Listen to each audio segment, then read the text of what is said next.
నమస్కారం గురువుగారు. శ్రీమాత్రే నమః. గురువుగారు, మనకు మాఘమాసంలో వచ్చే మహాశివరాత్రి ఈ నెల మార్చి 8వ తారీఖున రాబోతుంది. అసలు శివరాత్రి ఫెస్టివల్ ఎందుకు జరుపుకోవాలి? జరుపుకోకపోతే ఏమవుతుంది అంటారు? మంచి ప్రశ్న వేశారమ్మా. ఎందుకంటే జన్మానికో శివరాత్రి అంటారు. అవును. ఎందుకంటారు? అసలు శివరాత్రి రోజు ఉండేటువంటి గ్రహస్థితి ఏమిటి మనం అర్థం చేసుకున్నట్లయితే, శివరాత్రి రోజు మీరు రవిచంద్రులు ఇద్దరు కూడా మకర కుంభరాశుల్లో ఉంటారు. ప్రతి శివరాత్రికి అక్కడే ఉంటారు, మీరు గమనించండి కావాలంటే.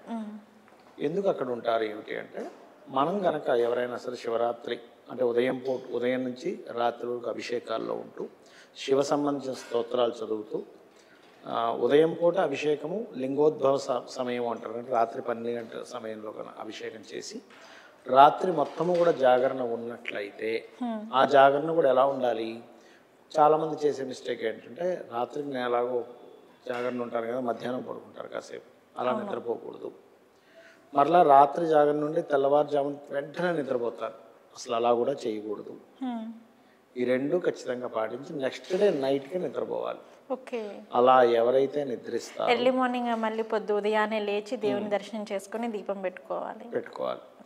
అలా చేసుకోవాలి. అలా చేయకుండా తెల్లవారుజామున నిద్రపోయినా ఆ జాగరణకి ఎటువంటి ఉపయోగం లేదు. అయితే నేను మీకు ఇందాక రవిచంద్రులు మకర కుంభరాశుల్లో ఉంటాయని చెప్పాను కదా.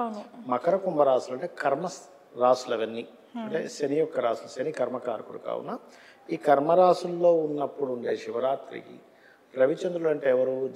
జగత పితరు వందే పార్వతీ పరమేశ్వరం. అంటే ఈ జగత్తు మొత్తం పార్వతీ పరమేశ్వరులు అయినటువంటి ఈ రవిచంద్రుల రూపంలోనే పాలిస్తున్నారు మనకి, రవి రూపంలోనే చంద్ర రూపంలోనే. అయితే ఇక్కడ ఎవరైతే ఈ రెండు గ్రహాలు ఆత్మకారకుడు మనస్కారకుడు ఈ రెండు కనుక కర్మస్థానంలో ఉన్నప్పుడు ఈశ్వరారాధన ఎవరైతే చేస్తారో, మనము చూడండి పూర్వజన్మల్లో చేసినటువంటి కర్మ బట్టి మనం ఈ జన్మలో అనుభవిస్తూ ఉంటాం. ఏమైంది అంటే ఈ జాతచక్రంలో ఈ దోషం ఉంది, అందుకే ఈ ఇబ్బంది, హెల్త్ అనో వెల్త్ అనో లేకపోతే ఉద్యోగం అనో వివాహం అనో ఏదో ఒక ఇబ్బంది పడుతూ ఉంటాం. ఆ ఇబ్బంది ఈశ్వరారాధన చేయడం ద్వారా మీకు ఈ జన్మ మొత్తానికి పనిచేస్తుంది. ఈ సంవత్సరం శివరాత్రి నుంచి నెక్స్ట్ సంవత్సరం శివరాత్రి వరకు మీకు ఏదైతే పెద్ద పెద్ద ఆపదలు ఉన్నాయో అవన్నీ కూడా మీరు ఈశ్వరుని పట్టుకున్నందుకు అవి ఆ కర్మ మూలంగా పోవడం జరుగుతుంది. అందుకని శివరాత్రి రోజు చేసుకోవాలి మనం. ఓకే. శివరాత్రి రోజు కూడా జాగరణ ఉంటారు. ఇందాక మీరు చెప్పారు కదా గురుగారు, జాగరణ చేస్తే మనం పూర్తిగా చేయాలి, సగం చేయొద్దు అని చెప్పేసి. అసలు శివరాత్రి రోజున ఎందుకు జాగరణ చేయాలి? అసలు జాగరణ వెనుక ఉన్న విశిష్టత ఏమిటి అంటారు? అంటే నార్మల్ డేస్లలో కూడా చేయొచ్చు కదా, స్పెషల్గా ఆ రోజే ఎందుకు చేయాలి? చెప్తాను. మీకు ఇందాక చెప్పాను కర్మస్థానంలో రెండు గ్రహాలు ఉంటాయి, రవిచంద్రులు ఉంటారు, రైట్? ఇక్కడ మీరు గమనించండి, ఎవరికైనా హెల్త్ ఇష్యూస్ వచ్చాయనుకోండి అమ్మా, డాక్టర్స్ ఏం చేస్తారు? మెడిసిన్స్ ఇస్తారు, దానివల్ల డీప్ స్లీప్లోకి వెళ్ళిపోతారు. నిద్ర మాత్రలు వేసుకుని డీప్ స్లీప్లోకి పోవడం కాదు, అది పూర్తిగా రాంగ్, హెల్త్ మంచిది కాదు. మీకు ఏదైనా మెడిసిన్ ఇచ్చి డీప్ స్లీప్ వస్తుందండి, మీరు టెన్షన్ ఏం పడకండి, బాగా నిద్ర పడుతుంది, తర్వాత మీకు రోగం తగ్గుతుంది అంటారు. ఎందుకు అంటే డీప్ స్లీప్లో కనుక మన బాడీ వెళ్తే, కంప్లీట్ డీప్ స్లీప్లో కనుక మన బాడీ వెళ్ళినట్లయితే ఏమవుతుందంటే మనలో ఉండేటువంటి ఇమ్యూనిటీ పెరుగుతుంది. అందుకే చూడండి, హెల్త్ ఇష్యూస్ ఉన్న వాళ్ళకి నిద్ర పట్టదు, అవునా కదా?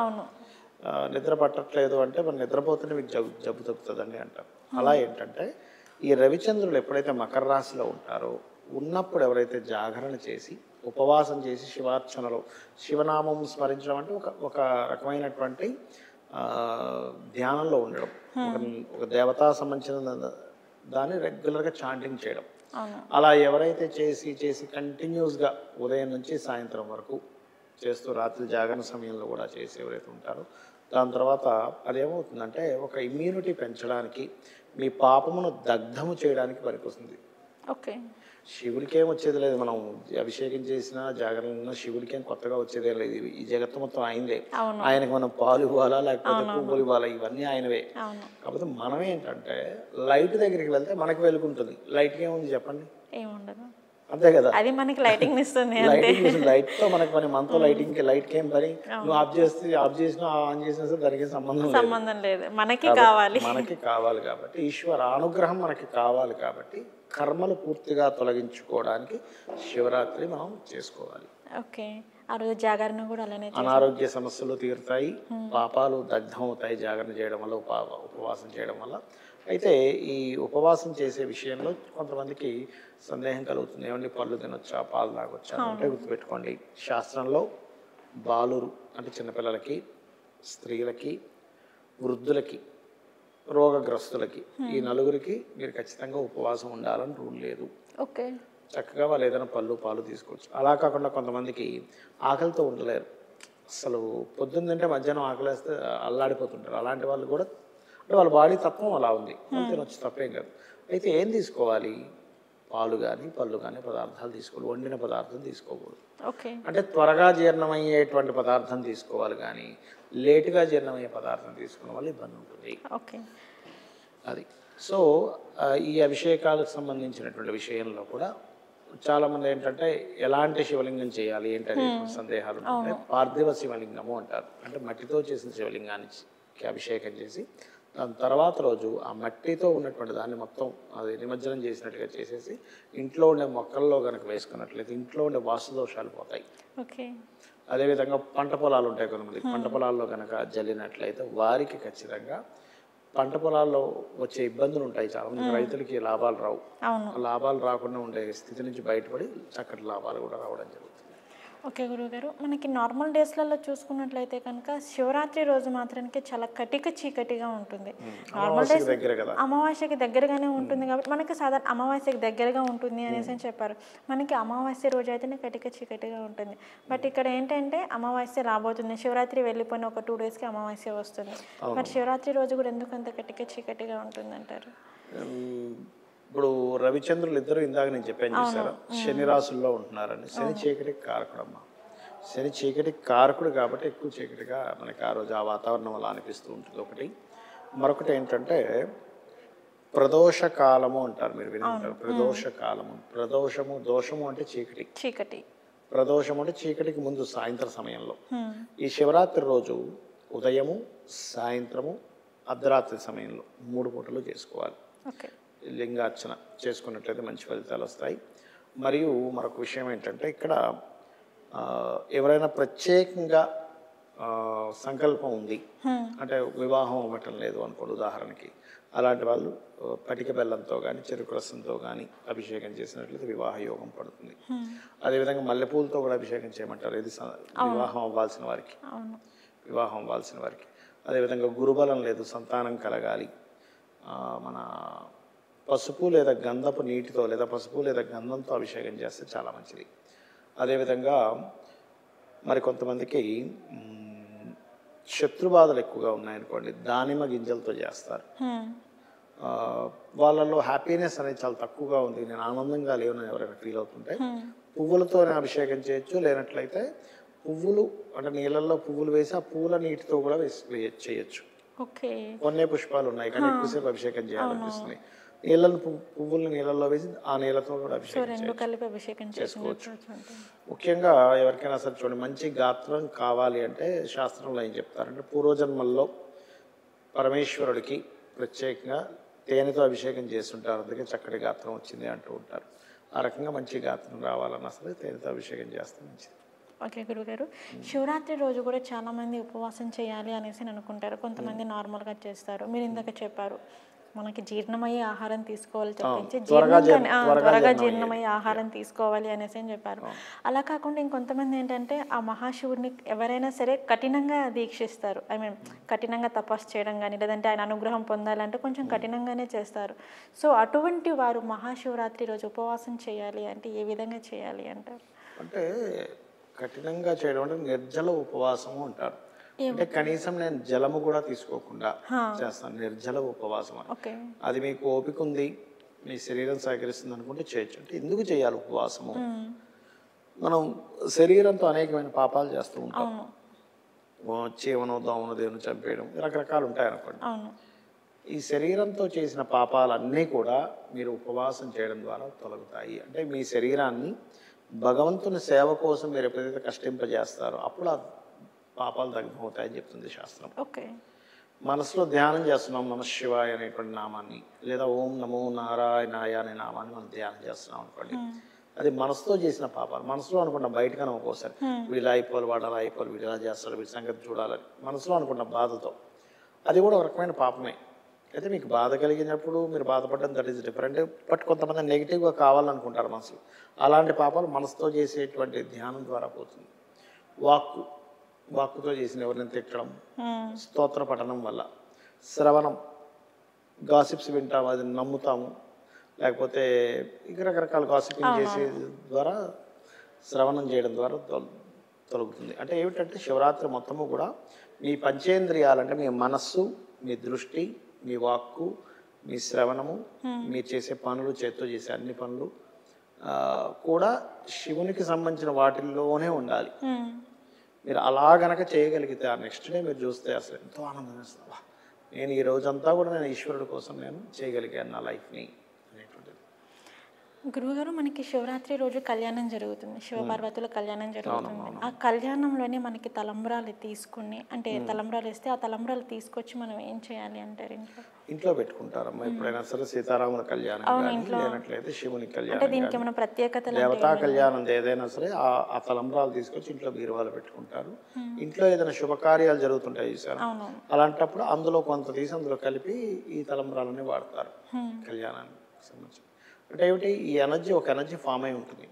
ఒక కళ్యాణం జరుగుతుంది ఎక్కడ అంటే సాక్షాత్ శివపార్వతులు అక్కడికి వచ్చారు. ఓకే, ఇంకా అందులో సందేహం ఏం లేదు.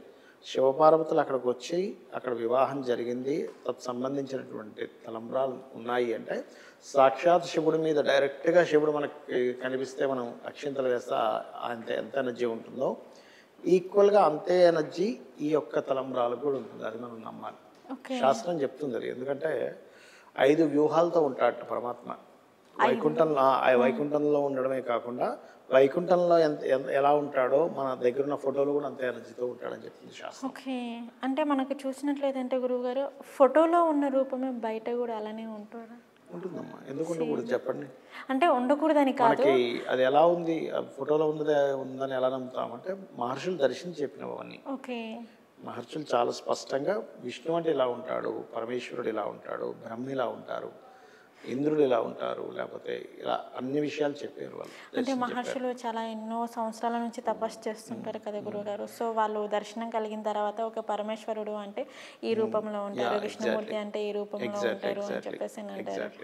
ఓకే, సో గురువుగారు, మనకి శివరాత్రి రోజు దర్శించుకోవాల్సిన పుణ్యక్షేత్రం ఏదైనా ఉందా? అంటే అన్నీ దర్శించుకోవచ్చు, కాకపోతే ఏంటంటే మహాశివరాత్రి రోజు నేను ఈ టెంపుల్కి వెళ్ళాలి, ఖచ్చితంగా ఈ టెంపుల్కి వెళ్ళాలి అని చెప్పేసి కొన్ని ఆలయాలు అలా ఉంటాయి. సో అట్లాంటివి ఏమైనా ఉంటే కొన్ని మాకు ఒకటే అని చెప్పడానికి లేదు. అవును, శివునికి సంబంధించి ఏ క్షేత్రమైనా దర్శించుకోవచ్చు, కానీ అనుకుంటారు కదా గురువుగారు, నేను ఖచ్చితంగా అరుణాచలం వెళ్ళాలి, శ్రీశైలం వెళ్ళాలి, కాశీ వెళ్ళాలి, అక్కడికి వెళ్ళడం వల్ల నాకు ఇటువంటి ఫలితం కలుగుతుంది అని చెప్పేసి అని కొంతమంది భక్తులు అనుకుంటారు. సో అటువంటివి ఏమైనా ఉంటే మాకు కొంచెం చెప్పండి. ఒకటేనమ్మా, ఇక్కడ ఏంటంటే శివరాత్రి నాడు ప్రత్యేకంగా శివుని యొక్క అనుగ్రహం ఇప్పటికీ ఉంటుంది, ఇంకా ఎక్కువగా ఉంటుంది ఆ రోజు. కాబట్టి ఏంటంటే ఇక్కడ అక్కడ అని లేదు, కాకపోతే క్షేత్రానికి సంబంధించిన విషయంలో క్షేత్రంలో మరింత ఎనర్జీ ఎక్కువగా ఉంటుంది. కాబట్టి ఎవరైనా సరే ఈ అరుణాచలం కావచ్చు, కాళహస్తి కావచ్చు వెళ్ళడం ద్వారా మరింత మీకు ఫలితం ఎక్కువ ఉంటుంది. కాకపోతే అక్కడున్నంత ఇక్కడున్నంత అక్కడ ఉండదు, అలాంటివి పెట్టుకోకూడదు.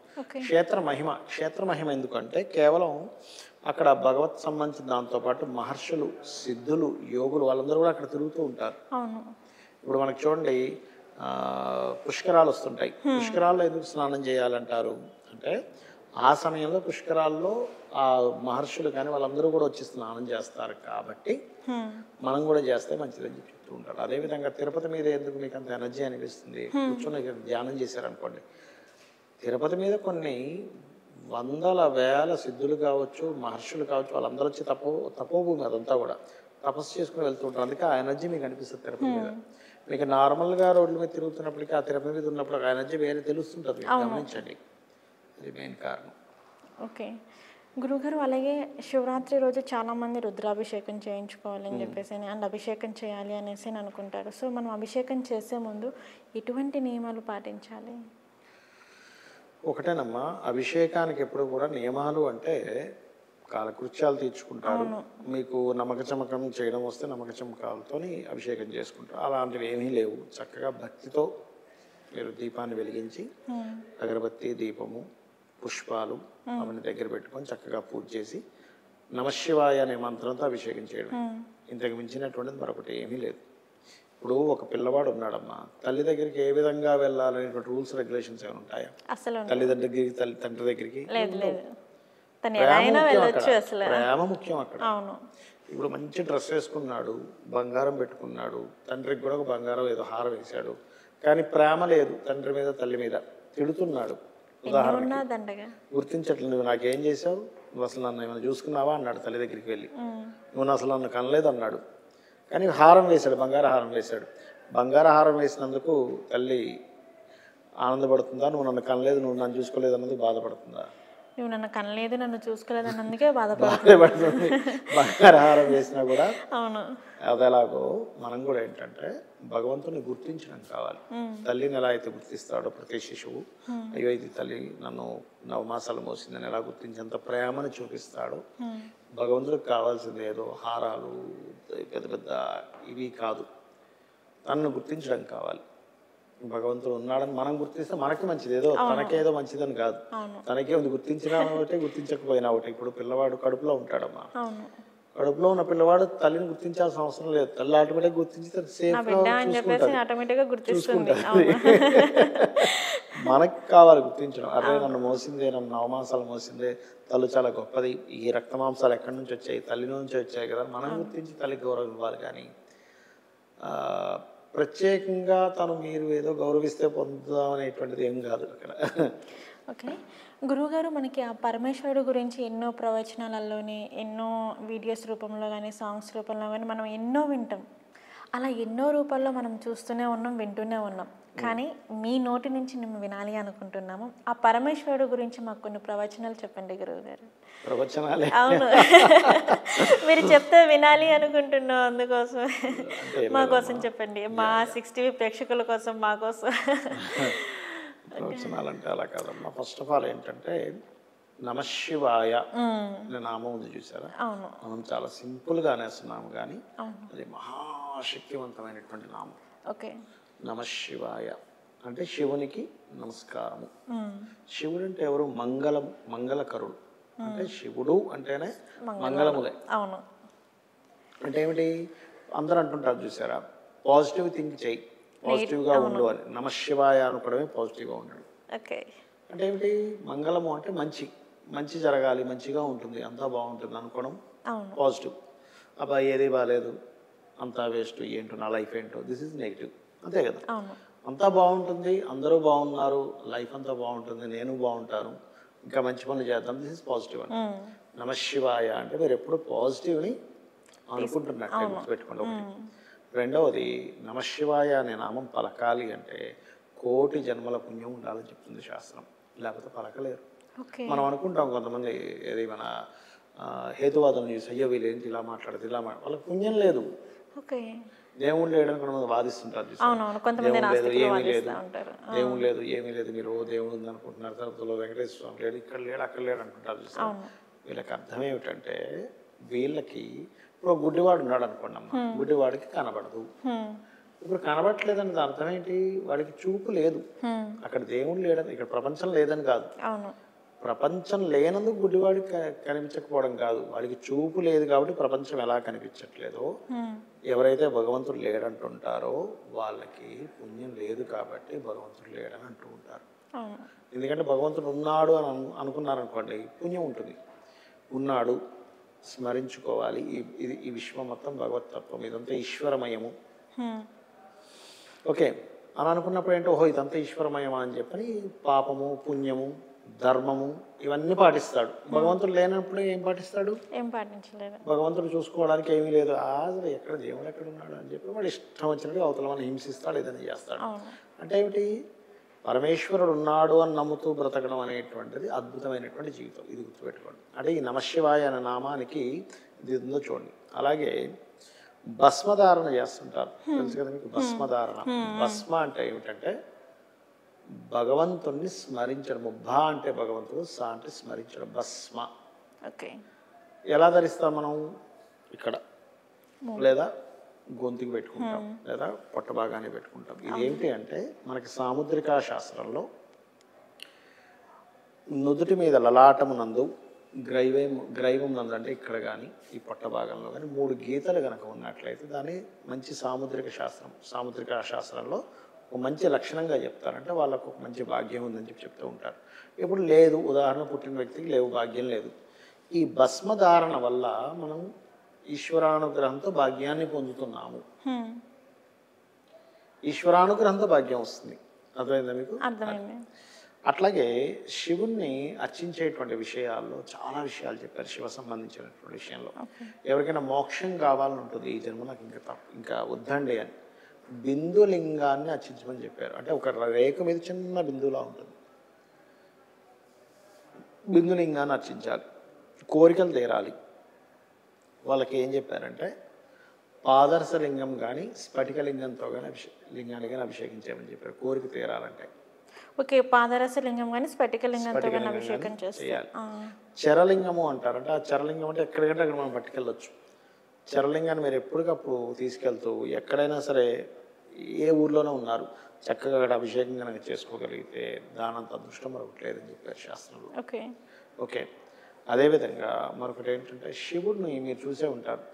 మనకి శ్మశానంలో శివుడి బొమ్మ ఉంటుంది, మీరు గమనించారు. శ్మశానం బయట ఉంటుంది, లోపల ఉంటుంది. ఏమిటి శ్మశానంలో పెట్టారేంటి, దేవాలయంలో ఉండాలి కదా అనుకుంటాం. ఇక్కడ ఏమిటంటే సాయంత్రం అయితే మనకి అనేకమైనటువంటి ఈ దాన్ని ఏమంటారు కొన్ని నెగటివ్ ఎనర్జీస్ ఉంటాయి.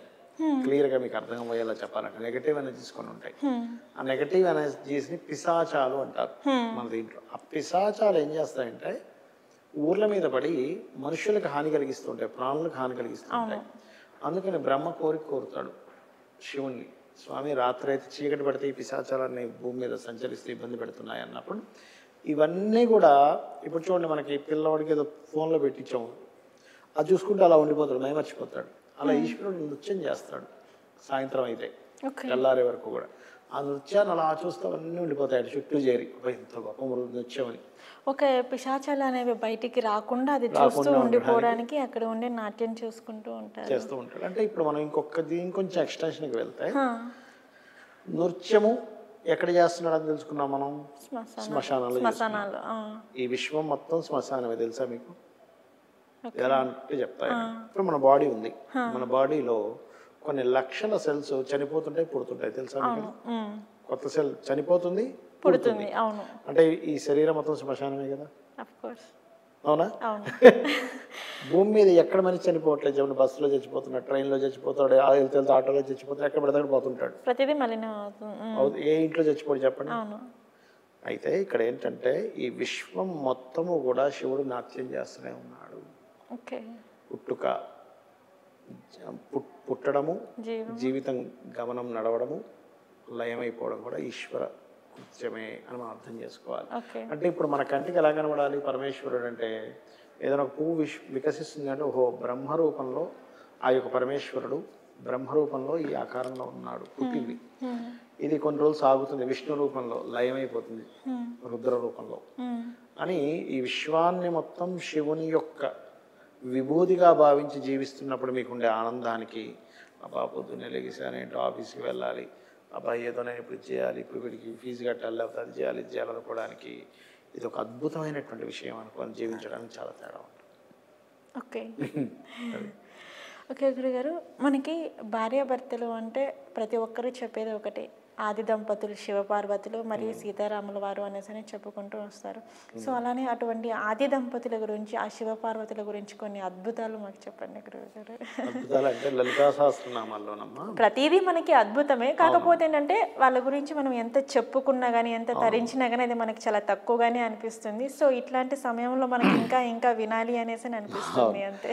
అయితే మీకు ఒక ఘట్టం చెప్తాను, అడిగారు కాబట్టి. లలితా సహస్రనామాల్లో ఒక ఘట్టం ఉంటుంది. ఏమిటది అంటే పార్వతీ, ఇప్పుడు లలిత అమ్మవారికి వివాహం చేయాలి. వివాహం చేయాలంటే సింగిల్గా చేయరుగా, పరమేశ్వరుడు ఇక్కడికి రావాలి. అప్పుడు పరమేశ్వరుడు మొత్తం జటాజూటంతో భస్మ రాసుకుని మొత్తం రకంగా ఉన్నాడు. బ్రహ్మగారు చూశారు, ఏంటి ఇలా ఉన్నాడేంటి ఇలా అనగానే పరమేశ్వరుడికి అర్థమైపోయింది. తెలుసు కదా గురువు గారు, పరమేశ్వరుడు అంటే ఇలా ఈ రూపంలో ఉంటారు అని చెప్పేసి. ఏమిటి ఈ వేషంలో ఉన్నాడు ఏంటనగా పరమేశ్వరుడికి అర్థమైపోయింది. అర్థమైపోయి చాలా అందంగా తయారై వచ్చాడు. ఇప్పుడు ఎలా ఉందని చెప్పుకున్నాడు. భలే ఉన్నవయ్య, అసలు ఇంత అందంగా ఉన్నావు, నాకే మోహం వేస్తుంది నేను చేస్తుంటాను. అయితే అక్కడ పార్వతీదేవి షరతు పెడుతుంది అమ్మవారు, ఇప్పుడు నేనేమి చేసినా కూడా అతను కాదనకూడదు, అలా కాదనకుండా ఉంటే నేను వివాహం చేసుకుంటా అంటాడు. ఏమయ్యా మరి నువ్వేమంటావు అంటే సరే అంటాడు. అంటే ఇక్కడ ఏమిటి, లలితాసహస్రనామాల్లో ఒక నామం ఉంటుంది, శివ కామేశ్వరాంకస్త శివ స్వాధీన వల్లభ. అంకస్తము అంటే తొడ, ఎడమ తొడ. ఎడమ తొడ. అమ్మవారు శివుని దగ్గర ఎడమ తొడ మీద కూర్చొని శివ కామేశ్వర అంకస్తము శివ స్వాధీన వల్లభ అంటే ఏమిటి, ఇక్కడ శివుణ్ణి స్వాధీనపరుచుకుంది, ఆ శివునికి స్వాధీనరాలైంది. స్వాధీనపరుచుకోవడము స్వాధీనరాలవడం రెండు జరిగాయి. అంటే ఎలా స్వాధీనపరుచుకుంటాడండి అంటే, ఇందాక నేను ఒక మాట అన్నాను, నేనేమి చేసినా సరే మాట్లాడకూడదని. మొట్టమొదటి అమ్మవారు తనకు నచ్చినటువంటిది ఏది చెయ్యదు, తను మెచ్చుకునేదే చేస్తుంది. అది శివుడికి తెలుసు, నేను మెచ్చుకునేదే చేస్తాను అమ్మవారిని చెప్పేసి. ఎందుకంటే పరమేశ్వరుడు ఒకసారి ఆ యొక్క మన్మధుడిని దగ్ధం చేస్తాడు. లలితాసహస్రనామాలో ఉంటుంది ఏమిటి, హరనేత్రాగ్ని సందగ్ధ కామ సంజీవన ఔషధి అని. దగ్ధం చేసినప్పుడు మన్మధుడి యొక్క భార్య మొరబెట్టుకుంటుంది రతీదేవి, అమ్మాయి ఏంటి ఇట్లా చేశారంటే, ఇప్పుడు శివుడు భస్మం చేసేసాడు, నేను మళ్ళీ పుట్టించగలను, కానీ శివుడు భస్మం చేసినటువంటి దాన్ని నేను పుట్టించడం కరెక్ట్ కాదు. కానీ అందులో ఒక అర్థం ఉంటుంది ఉంటుంది. దానికి పార్వతీ అమ్మవారు ఏం చేస్తుందంటే, సరే పుట్టిస్తాను కానీ ఎవరికి కనబడ్డు, నీకు తప్ప ఎవరికి కనబడ్డు ఇంక మన్మధుడు. ఇంక ఈసారి ఇంకా గోలగోడ లేదు, ఈసారి శివుడి మీద బాణం వేసినా కూడా కనబడ్డగా శివుడు, కాబట్టి బాధ లేదని మళ్ళీ బతికిస్తుంది. కానీ రతీదేవికి మాత్రమే మన్మధుడు కనిపిస్తుంది. అంటే ఏమిటి, శివుడు చేసినటువంటి పనికి తను బతికిస్తే దానికి వాల్యూ లేదు. కాబట్టి ఇంకొక విధంగా చేస్తూ అమ్మవారు తనని ఈశ్వరుణ్ణి స్వాధీనపరుచుకుంది, తను కూడా స్వాధీనమైపోయింది. అంటే ఏమిటి, ఇక్కడ వేరు కాదు అని చెప్పడం. ఇక్కడ మీకు అర్ధనారీశ్వర స్వరూపం ఉంటుంది చూసారా, అర్ధనారీశ్వర స్వరూపం అంటే ఏమిటి, నువ్వు వేరు కాదు నేను వేరు కాదు అని చెప్పడం. ఇక్కడ ఏమిటంటే దీపము వెలుగు లాగా అనమాట. ఇప్పుడు దీపము లేనప్పుడు వెలుగు ఉండదు, ఉట్టి దీపం ఎక్కడా ఉండదు. దీపం వెలుగుతుందంటే వెలుగు వస్తుంది, అంతే కదా. అలా అని ఉట్టి వెలుగునే చూడాలంటే దీపం సంబంధం లేదంటే, దీపం లేదంటే వెలుగు ఉండదు అక్కడ. అది ఎలాగో భార్యాభర్తల యొక్క సంబంధం ఆ రకంగా ఉండాలి అని చెప్పడం పార్వతీ పరమేశ్వరుల యొక్క అవతారం. ఓకే, అందులో ప్రత్యేకంగా మనం చూడండి, ఇవాళ రేపు కోర్టు కేసెస్లు అవుతున్నాయి, భార్య వెళ్ళి భర్త గురించి, భర్త వెళ్ళి భార్య గురించి. ఇక్కడ ఏమిటంటే భార్య కానీ భర్త కానీ స్త్రీ కానీ పురుషుడు కానీ ఏమనుకుంటాడు, ఈమె గురించి నేను బయట పెడతాను, అందరికీ చెప్పేస్తాను, బ్యాడ్ చేస్తాను అనుకుంటాడు. కానీ ఇతను ఏదైతే చేద్దాం అనుకుంటాడు, లేకపోతే ఆమె ఏదైతే చేస్తుందో తెలియకుండా నేను కూడా బ్యాడ్ అవుద్ది. అక్కడ వేరు కాదు కదా. మీరు ఎంత చెప్పినా కూడా ఈమె అలా ఈమె ఏదో చేసే ఉంటుంది. అది వాస్తవం గురువు గారు, ఎంత చెప్పినా కానీ ఇద్దరు బ్యాడ్ అవుతారు. ఎందుకంటే బయటికి వెళ్ళింది విషయం అంటే వీడేదో చేసి ఉంటాడు, లేకపోతే ఏదో చేసే ఉంటాడు, మనకి చెప్పట్లేదు కానీ అనుకుంటారు. అంటే ఏంటి, ఇండైరెక్ట్ గా మీరు కూడా అక్కడ బ్యాడ్ అవుతారు.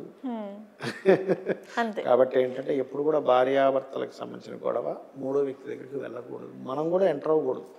నువ్వు ఏ గొడవలో ఎంటర్ అవ్వండి, నిజంగా తెలివితేటలుంటే భార్యాభర్తలు వాటిలోకి అసలు ఎంటర్ అవ్వకూడదు. ఎందుకంటే వాళ్ళు ఎప్పుడు కలిసిపోతారో కూడా తెలియదు, వీరు ఎప్పుడు పిచ్చోళ్ళు అవుతారో కాబట్టి అసలు ఎంటర్ అవ్వకూడదు. అయితే లలితాసహస్రనామాల్లో ఇప్పుడు ఇలాగే ఎవరికైనా బాగా గొడవలు ఉన్నాయనుకోండి, ఓం శివకామేశ్వరంకస్త శివ స్వాధీన వల్లభాయే నమః అనే నామం కనుక చేసుకుంటే అద్భుతమైనటువంటి ఫలితం వస్తుంది. అంటే వాళ్ళిద్దరి మధ్య ఉండేటువంటి గొడవలు తగ్గుతాయి. అదే వివాహం అవ్వట్లేదు, కామేశబద్ధ మాంగళ్య సూత్ర శోభిత కందరాయ నమః అనే నామస్మరణ చేసుకోవచ్చు. ఓకే గురువు గారు, ఆ ఆది దంపతుల గురించి అలాగే ఆ పరమేశ్వరుడు గురించి కూడా మాకు తెలియని విషయాలు అలాగే ఎన్నో అద్భుతాలు మాకు తెలియచేశారు. ధన్యవాదాలు గురువు గారు. శ్రీమాత్రే నమః.